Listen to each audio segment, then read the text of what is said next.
नमस्कार जिन्नास किचन को आपण मानक स्वागत। आज मु आपण मानक बहुत हेल्दी और टेस्टी पालक पनीर बने की देखिए। पालक सागर प्रचुर मात्रा आयरन थाए जहाँकि आम शरीर को निहाती दरकार। एमिति बहुत जन साग खाया को भी पसंद कर नथांती और पनीर भी बहुत हेल्दी आम शरीर पर। तेणु यही प्रोसेस रे पालक पनीर बने की खाइले देखिए निश्चय समस्त को भल लगे। तेणु वीडियोटी पूरा देखिए और चैनल को सब्सक्राइब करी पाखरे थिबा बेल आइकन को भी प्रेस कर देबे जहाद्वारा मोर नुआ नुआ वीडियोर नोटिफिकेशन प्रथमे आपण मन पाखरे पहुँची पारिबो। एबे चलंतु टेस्टी पालक पनीर बनैबा। मुठी अध किलो पालंग साग नहीं ताकू भल भाव बाची ताकू धोईकी रखी। एबे आमे गोटे जगार पानी चूल्हा बसैबा और पानी फुटिबा परे आमे पालंग साग से पकई दबा।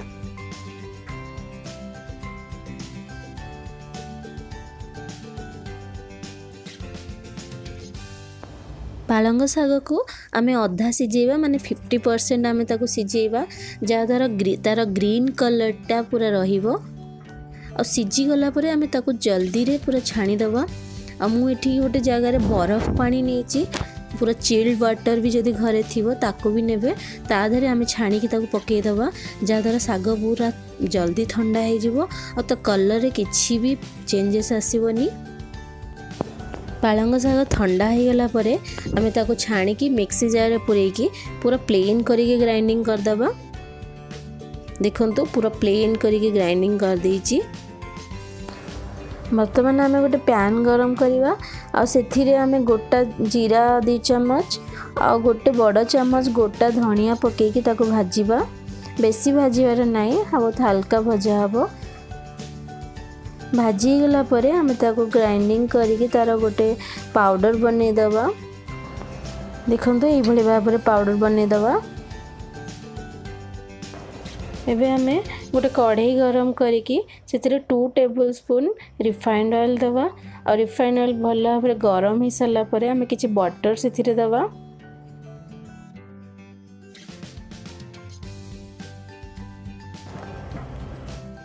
बटर मेल्ट हो गला परे आमे सेतिरे गोटे चम्मच जीरा दबा।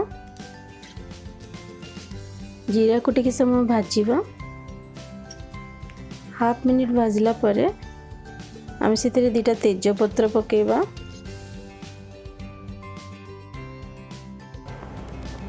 एबे 10-12 टी पाखुड़ा रसुण को छोट छोट करी काटिकी रखली ताकू पकेबा और हाफ इंच अदा को भी कोरिकी रखली ताकू मध्य पके दबा आ ताकू 1 ରୁ 1.5 मिनिट जाए आमे भला भाबरे भाजीबा। देखंतु ये रसुण फ्लेवर बहुत भल लगता है तेणु रसुण को जमा भी स्किप करिवेनी आ टिके अधिक मात्रा पकेउ चेष्टा करिवे। देखो एबे हेई गलानी 1 मिनिट हेची भाजीबा। एबे मु गोटे बड़ पियाज को पूरा छोट छोट करी काटिक रखली ताकू पकेइबा ताकू एबे भाजीबा गोल्डन ब्राउन हला जाए।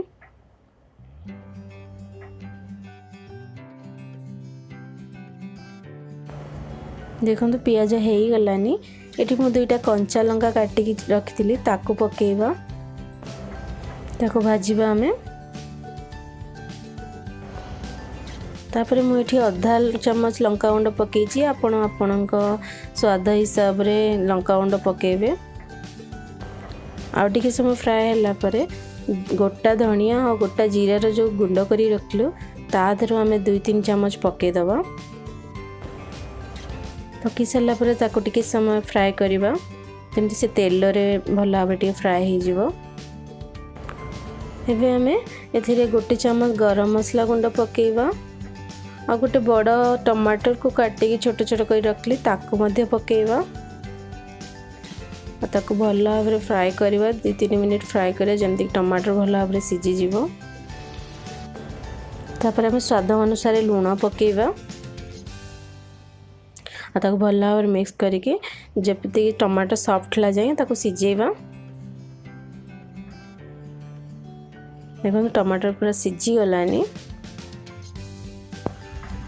आ गोटे मिनट पर देखो मसला पूरा भल भाव जारी हो जाइए। जो पालंग साग पेस्ट बन के रखी एबे से ऐड करवा। देखो तो पेस्टा पूरा ग्रीन होगी अच्छी बहुत सुंदर भी देखा आ कलरटा ही दरकार आमको। भल भाव ताको मिक्स करदबा। एबे जो से तेजपत्र पकईलु ताको काढ़दबा, तार फ्लेवर ऑलरेडी मिक्स हो सारी। देखो मिक्सी जार रे आउरी पालंग सागर लागिकी थिला, से आम से अधा कप पानी देकी ताको भल भाव धोईकी से ऐड करदेली। आउ ए पानी देवानी। तापर आम या कवर करके लो फ्लेम रे 10 मिनिट रु 15 मिनिट पर्यंत फुटिया छाड़दवा। 10 मिनिट हो गलानी। देखंतु साग जो पालंग सागर ग्रेवी पूरा सीझी जाइए। बर्तमान आम ए पनीर को ऐड करदबा। मुझे आधा किलो पनीर नहीं, आपन जो छोट बड़ साइज रे काटिकी नहीं पारिबे। पनीर ऐड कला परे आमे आउरी 5 मिनिट को कवर करिकी फुटिया को छाड़िबा। आठो अधिक फुटेबानी नाले पनीरटा पूरा टाण हो जिवो। आपण माने चाहिले पनीर को सेलो फ्राई करके माने हल्का फ्राई करके आदरे ऐड कर पारिबे। देखंतु 5 मिनिट पूरा सिझी गलानी। एबे आमे खोलिक देखिया। देखंतु बहुत सुंदर देखा होची। पालक पनीर पूरा रेडी हो जाइए। एबे आमे एथिरे फ्रेश क्रीम किंबा घरे थिबा मलाई को भी ऐड कर दबा, जहाँद्वारा टेस्टटा बहुत आउरी भल लागिबो। आपण माने एई प्रोसेस रे खांदो। जो माने पालक पनीर खाया पसंद करंतेनी तांको निश्चय बहुत भल लागिबो। आपण भात रुटी सहित खाई पारिबे, आ परोटा नान सहित तो बहुत भल लागि थाए। आपण माने घरे बने की खांतु। केमती लागिला मते कमेंट बॉक्स रे लिखिकी जणांतु। आ वीडियोटी जदि भल लागुची प्लीज लाइक और शेयर कर दियंतु। वीडियो देखिया पई आपण मानकु बहुत बहुत धन्यवाद। पुणी गोटे नुआ रेसिपी सहित आपण मान सहित देखा हबो नुआ वीडियो रे।